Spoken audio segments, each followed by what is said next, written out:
just yet. But yeah, it can mentally get to you though. The mental fortitude required for these sort of tournaments, these sort of tournament plays. Like it can be dangerous to be, oh, there's always next game, there's always next game, because those games can run out very quickly. So you have to kind of address what's going on. We'll see how they do it. They did get contested in Sanhok previously. They are going to avoid and make sure they don't go anywhere near it. We had, I think, double Paradise Resort drop. Or was that NA? That was NA, wasn't it? That was NA, yeah. Boot Camp is where Liquid get contested, or they did. Doesn't look like it's going to happen this time. That was previously... GSM also was has it Blaze that we used to go there? I think it was. We've seen, we've seen multiple different, but it's actually pretty well spread out equally now inside games to the Energy. They're not contesting or sharing anything in Paradise, but it's very decided already. There's nobody wants to contest each other. They want to make sure they can get as many players alive. I like Blaze's adjustment as well, because we were talking about it, obviously, with Welcome to South Georgia adjusting their position and going further over. It does open up the fact that Runes was completely untouched, and now they will take it, so that's fine. And it goes once again up into the northeastern area, which generally means that the circle finishes kind of decided. We'll see if it does adjust. And you know what this means? It means that Omakan is going to have a good game again. Yeah, it's a mega game for them possibly here. And inside games potential as well. Let's see with DA, they're most likely going to be taking an early position close to the center of the zone. It's going to be rough for TSM, very rough for After All and Blaze, and potentially also Unique.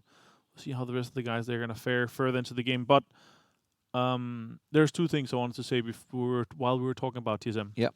Number one, this talks to how important a very good IGL is. Yes. Number two, it talks to how important it is to having a very good coach / or analyst that are able to correct you and make sure that the mistakes are pointed out so you don't make them again. And make sure you improve from game to game and not just from week to week. So basically a full-on test for Rory now, who's obviously taken over Dizzy's role. And it's a new role for him as well. It's exactly. New players. Overall, it's not something you can fix immediately. It's something that takes time and practice. And with Gustav no longer IGL, of course, as well, going over to FaZe. So they're having a new IGL, actually two IGLs, and I had the pleasure of I often have the pleasure of talking to Michael and fixing those guys, and I asked them, so who's IGLing? And he's saying everybody has an opinion right now. That's the dangerous one. And that's the dangerous one. But they actually and I told to Fex, and I said, you know what? If you feel like there's many opinions right now, then you just don't say anything. Listen to the other guys, and then try to guide that everything is being decided. But I think Brexco and Bear himself is very vocal, and I think they're going to be leading the majority of it. They're very experienced, both of them, in IGLing, in co-IGLing. So it's just about getting the nail done, and they're going to have this one good game. It could be this, it could be the next one, and to get that started. And then when the snowball kind of starts rolling, then they will potentially be getting closer and closer, kind of the nice comeback. We know they're all very good players. Like absolutely Bear, amazing a.k.a. players. Gemty, was probably considered the best player of 2018. Yeah. Brexco had a top fragging performance in PEL Phase 1. Absolutely smashed it along with Chris. These guys, and obviously Michael looking at his performance at PGC, TSM's performance as well. Example that didn't go to plan. Alia does get Metralius down though. Tornado Energy, that nade could be huge. It's going to come through. Okay, it's going to get Metralius, big splash on him. It's 3 teams already. Inside games, DA and Tornado Energy that are fighting for this specific compound. And there's a reason for this, because we've seen a lot of endings close to this. And it's a crossroad compound that has a connection to all 3 sides of the road to the forest. So if you control this, you can basically make sure that you can get anywhere from this. So this is extremely important, this fight here, very early on. FaZe have took a really hard rotate. They've gone way round south of Quarry and pushing around on the east side, which is opened up for Blaze. Blaze are going into the compound, the Crossroads compound that you'd ordinarily expect to see FaZe coming into, and then slowly working into this fight, because that's where FaZe would like to end up. But it does mean they're going to be forced over to Bravo. Omakan are also walking up towards this position. It could get very messy in and around this Crossroads. I like this. We'll see how far and how deep Navi's going to be able to come. Senya's leading the charge. He's listening, making sure that he has all the information here. I think they're going to be taking a 2-2 split potentially, and have guys on all sides of the road here. Kemba is in a compound that I would like to see them in. It's one of the center ones, and we've seen a few endings close to that as well. Pestilodge is also over there. It looks like he's going to be hanging out with the tab on the eastern side. So they're doing a 2-2 split now. Kemba's coming over there, so they're going to be making a split. We'll see how FaZe is going to come in, though. Shots are coming out on the 6s from FaZe. Not connecting just yet, though. And if you guys at home, the scooters. that's not a one. That's not an escape field, Udo. That is not an escape field. Like this. It's like he's on a holiday in Vietnam or something. It's just like, you're gonna wait. No. Success. Oh dear. Well, that's fed FaZe 2 kills. 2 more points. They'll be happy for those. Obviously looking to push through the holders from the GLL Grand Slam. The scooters. Man, trying to get away with like 40 kilometers an hour. It's like jumping on a milk float. I don't know if they were ever a thing in Denmark or anything, but milk floats are like the slow battery-operated vehicles that used to go around in the early days of the 80s. Anyway, as I was about to say, thank you very much. Keen-eyed observers out there will notice that the colours have changed. Thank you. FaZe Clan are now in their proper red. Team Liquid are now dark blue, which they weren't in Game 1. So it was just confusing me to catch out. I was like, wait, who's that team up there? Wait, who's the golden one? Oh, that's now After All. Okay, so they've changed. So I'm happy because observers have sorted it out, so we all know. Just in case you guys are at home a little confused when you're looking at the maps and also thinking, where's my team? Yeah. All of our very hardcore fans and the Yes. competitive community fans, they're used to these colors. Na'Vi, they're bright yellow. FaZe is red, and Liquid is obviously dark blue. There's one more to change, by the way. Which one? Welcome to South George. What color do you want them to be? Should be black. Oh, Black and yeah, white. Black and white. Yeah, can do. Yeah.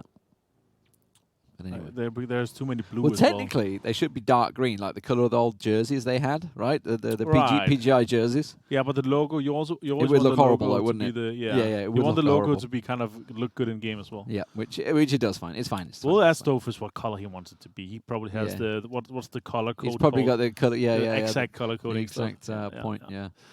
We'll see with that. DA though is blue, like they usually are. It's a very standard kind of circle we see here. It pulls away from water already in phase 2. Usually doesn't in phase 3. But this is going to be a very smooth sailing game from on here on. And you can see why DA were fighting for that crossroads Right. compound, right? This is prime position. It is the crossroads we expect it to go to. Navi are going to sneak into the hill on the backside, just south of Inside Games and near D8. That's where they're looking to sort of sneak over to. Omicron doing the same. Exalt look like they're going to try and do the same. The danger is that Barn is just so south of Omicron. That's so flat and open that everybody where Omicron are covering this big hill ridge line at the moment and sort of looking down it. So Exalt, they can't really get in there without being seen. Yeah, they have to play on they have to continue straight north towards Navi and potentially take the compound, which is a kind of a rough compound to play. You don't see many play it, and it rarely ends there. It usually ends further west of it in terms of circle tendency and so forth. Team Liquid had a massive kill score from this game, right? And then PEL. I seem to remember they were slaughtering everyone in Barn. Where Navi further to the north, though. I'm curious to see why Liquid is up on the northwest, though. They're coming in from boot camp. Circle's not that far north, like the last one. Like they rotated all the way up to Cow. Right. They're coming down from Cow, so they took a massive rotate up there, and actually it means they've been kept on the outside. Maybe it's just a change of pace for Sanhok for them, thinking, okay, let's play on the edge. I mean, what I like though is that often we don't see people. On it. Yeah. He's still on it. He's still on it. He's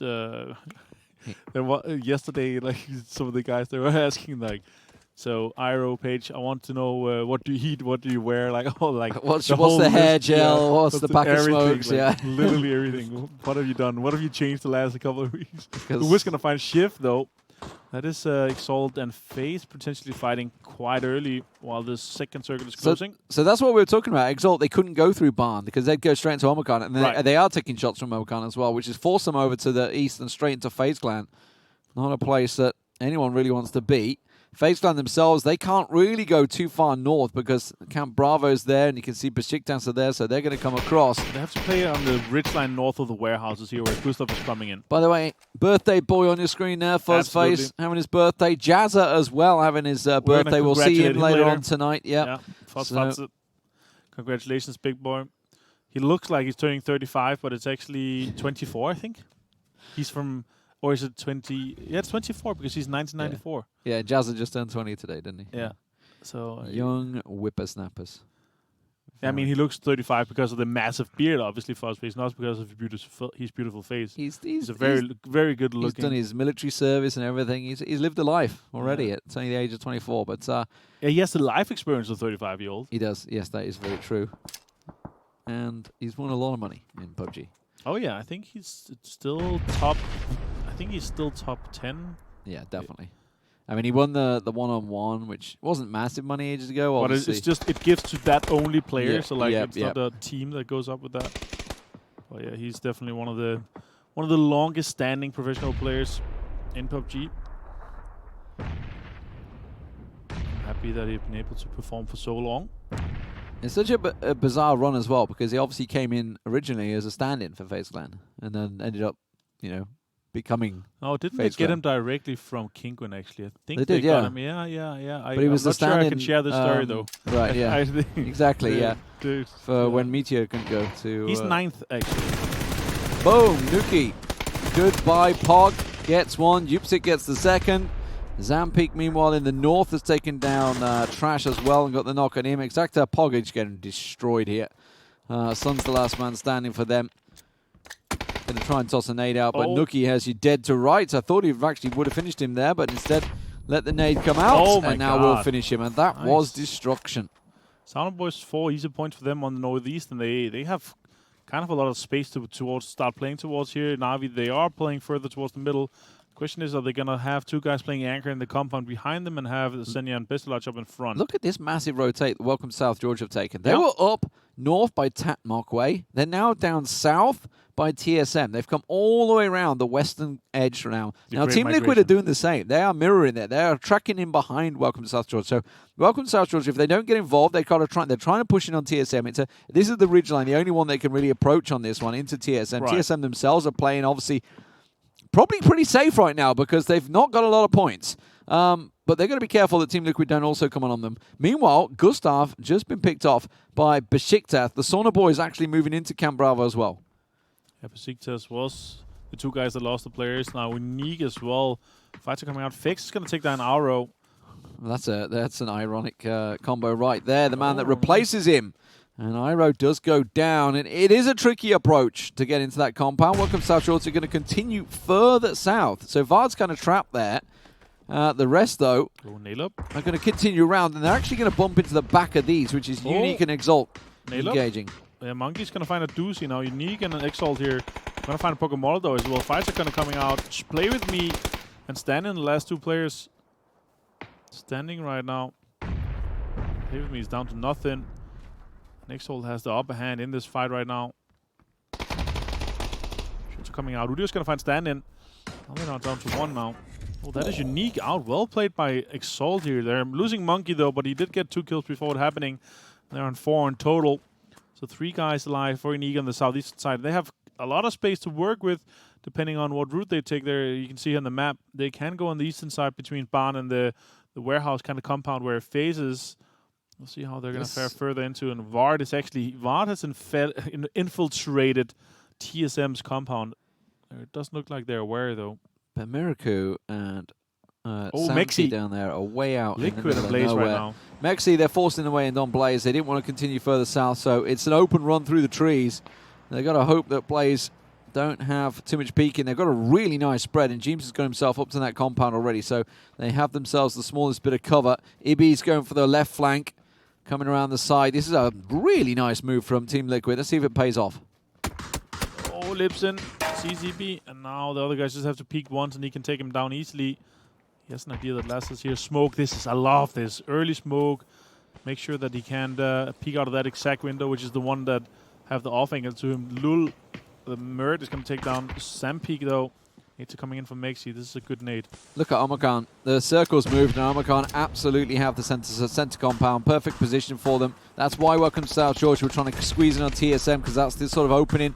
Team Liquid doing the same. This would be the edge circle position that they want. Meanwhile, in the north, that is the Sauna Boys. You can see them in the kill feed. They're going down. Let's keep our eyes on this Team Liquid fight as Ibi's been found by Lipson. We saw he had him pinned on the rock as Mexi now vaults his way in the window looking for somebody. Anything. They are all across the road at the moment. Just got a glimpse of one on the window. See if Macy can make something happen here now. They've infiltrated all of the western side of this compound here, but they're still not inside. North. It's, after all, they're sending it through everyone at the moment, so we'll keep your eye on the kill feed. I want to see whether James is going to land that nade. That's going to pop straight over. He's forced over the road. This is good. He's managed to catch him. That was a big knock, a headshot on Apocalypse there. As James has got himself in the position, the nades keep coming. Ibby back on his feet, gets the nade in. If James can pop this one through the window, he can. That may well force them back. If they get forced into the back side here, it's going to continue nading. Lazar's already knocked. Lipton's down low, gets around the side. Beautifully played. Besiktas over on the western side have been taken down on the eastern side, by FaZe Clan. They lost a couple. Team Liquid look to be finishing off Blaze, though. Apocalypse, though, do not write them off. They took TSM down yesterday. Look at this. The Apocalypse going to find one. One is going to be taken down by Molotov. Oh, shots coming in from Bear. That is on the other south side here from TSM. They're going to be infiltrating this. Mexi's going to be taken down with this, but he's going to be able to be picked up, though. Lipson's on the other side. Tornado Energy's coming in as well. They have a pretty decent angle with this. Combat Trash and Alia are still alive, but Omarken, they're sitting king of the hill here right now. Oh, no. Wade with a nade in his hand got knocked and took down Zerong at the same time. So double knock on after all. And now everybody's looking. The king of the hill is Omarken, and everybody is around them. And there's 37 players alive in this phase. Yeah. This is a really small area for 37 players. It's about to get very bloodthirsty. Vasco's finding Guzaya, and Vasco's going to be taken down by Metralius. Guzaya's going to be finished off by Ival. See if they can pick up Vasco, though. Oh, look at that shift. Look at the north. This is so congested. Sauna Boys in inside games. They're going to be coming around from every side. Navi are coming down the other side. Digital Athletics, they're swinging round from the western side. It is going to get very claustrophobic here for some of these teams, and Navi are going to be the brunt to hold them back. This could be the big game they'd be looking for on Sanok. Navi needs to get this started now. 4 guys alive, 4 kills so far. Tap's going to take down Sampeak, and Pixels are out as well. Tap's going to be picked up. 6 guys, 6 kills. It's like, I've cooked the nade. I need to throw it somewhere. Yeah. But lobs it behind him. Digital Analytics, they have an idea where Serang is from after all. They need to clear him out, and then they actually have some space to play with. But Navi is gatekeeping them. They want to make sure they can get out. Mexi is going to be taken down. Lipson. That was on a move. I think they were in a vehicle there, Ibby. I'm sure they were. Yes, they were. They're in a vehicle. They were trying to quickly get out there, but TSM catching them off guard. Here comes Exalt. They've already got their 4 kills. Remember, taking down Unique, and that's a FaZe Clan member to go with them. Digital Athletics in the top, finish off after ult, but now Navi engaging with them in the north side as we continue to push in. Vard spotted. He tries to move in. TSM finishing off. This is a big game potentially for TSM, but they have to get through Omarken, and you can see Michael's already gone down. Blaze is out as well. Now Navi, they need to make this happen. This is the game that needs to get them started for them. Let's look at what's happening here as well. Omarken are pushing out to get TSM, but Team Liquid are coming in as well. They may get caught off guard. Navi continuing to rack up the kills in that northern side. They catch Lul down. This nade's going smash his way. Will finish off 6mo if he's out in the distance. A little too far for him though. Smash very low on hit points. Exalt have the south to himself, but TSM and Team Liquid are about to smash into one another on the west as TSM pile forward on them. Navi, they've got all the members back on their feet. This is big game for them with 8 kills and counting. See what's going to happen here for Exalt as well. They're on the eastern side. They have a lot of space. TSM, though, pushing up. 2 kills so far for Fex. He's doubled his kills in this game alone. James, K-Mine, he sees him. K-Mine's going to take down Fex. And I'll take some more shots. James going to take down Brexco. Now 2 players only left for TSM. Sees Gemty over the side there. Quickly manages to catch him down, but Samty delivers. That's on Omarken. Omarken wanted to get involved. Vasco quickly backs away and said, let them fight. Let's not third party too much on this one. No. TSM taken down by Liquid. James will get back in his feet. Omarken sit waiting. They're still the team in the circle. Navi with 4 in the north. Digital Athletics with 2 in the north as well, along with Alia from Tornado Energy. 0 kills for them, by the way, this time. No big 13-kill games. Yeah, they had a rough game. But then again, the other games they had today so far is going to be easy for them. Kemmer's going to be taking down James, though. Smokes has to come out unless they had a little bit of cover that's actually going to work for them. Kemmer's going to be able to pick him up. 8 kills, Navi, and 4 guys standing. This could be a massive game for them. They could be doubling their points if they take this win home. It's time for Omarken to start striking. Page gets Miraku down. They're only on 3 kills so far. They've been kind of passive, sitting in the compound, but now is the time for them to start dominating the circle. It's happening in the north. That's where it goes on. Welcome to South. George bleeding out to the blue. James goes down as well. Alia finished off. Tornado Energy go down. DA down to 1. Team Liquid down to 2. 2. Omakhan looking to try and take control of this western edge. Meanwhile, Exalt still with 3 on their feet, looking north to Na'Vi, who are looking golden at the moment with 8 alive. Paige and Ivel, they're trying to make something happen here with the Liquid. 8 kills. Yeah. Well, they may have 8 alive. There's lots of Russians. 8 alive. 8 kills on Na'Vi, though. Let's see if Omakhan can do something here. Shang's going to go down to the zone. It's 6th place for Welcome to South George. Cayman and EB, they're just super close to Omakhan here. Yeah, might be able to make something work. Nice shift here for Exalt. They're the only guys inside the next one here. If they keep themselves alive on the eastern side and try to third part of the last one, Kemba's going to find Smash. Now it's 4 teams. That loosens them up. That loosens Na'Vi up. They're going to start to sweep around now, and that's a problem for Team Liquid because that's the direction they're going to go. Remember, they've already took knocks onto Team Liquid, so they're well aware that Liquid are over this way. K-Mine spotted in the field by Kemba. Ooh, doesn't go down. That's very lucky for K-Mine there. Kemba realizes that's a dangerous position. He has to go back to his rock, but best loss is found by K-Mine. Let's see here if K-Mine can do some more magic. Kemba's going to be going down to the zone. Now there's 2 knocks. Senya and Tab, last players. Tab's going to be found by K-Mine as well. Omakhan coming up behind Team Liquid, so Team Liquid, while they're holding Na'Vi off, they're going to get shot in the back. And oh no, Na'Vi absolutely picked apart. They got Team Liquid. K-Mine destroying them there, and Nalip in the end getting himself the last hit. Exalt can finish everyone off here across the field. K-Mine will go down. Omakhan, Vazku. Was Paige getting too many kills for you? I don't know, but he's taking him down. A team kill in this situation. Exalt are piling across, straight in towards the center. Ibi doing what he can to keep them at arm's length, and he wants them to fight each other. Exalt want to close this down here. They want to make sure they can third part of the last fight to take this home. 6 kills so far from nades coming out. Vasco did pick up one of them. So now there are 3 guys staying. Nice nade. Paige is going to go down. Shiv is going to find Ipi meanwhile. That is Liquid out. So now it's a 3 versus 2. Ivel and Vasco standing. With Paige down, that's the key man at the moment. He's been fighting him, but this is a great flank from Nalip. This is a great flank. He's coming around. Udir's pushing around the other side. It's going to be Nalip that will get one. Ivel goes down. Vasku, he's about to get surrounded. Which way do you go? He tries to pump through the blue, but it's not going to happen, and Exalt will take it. 10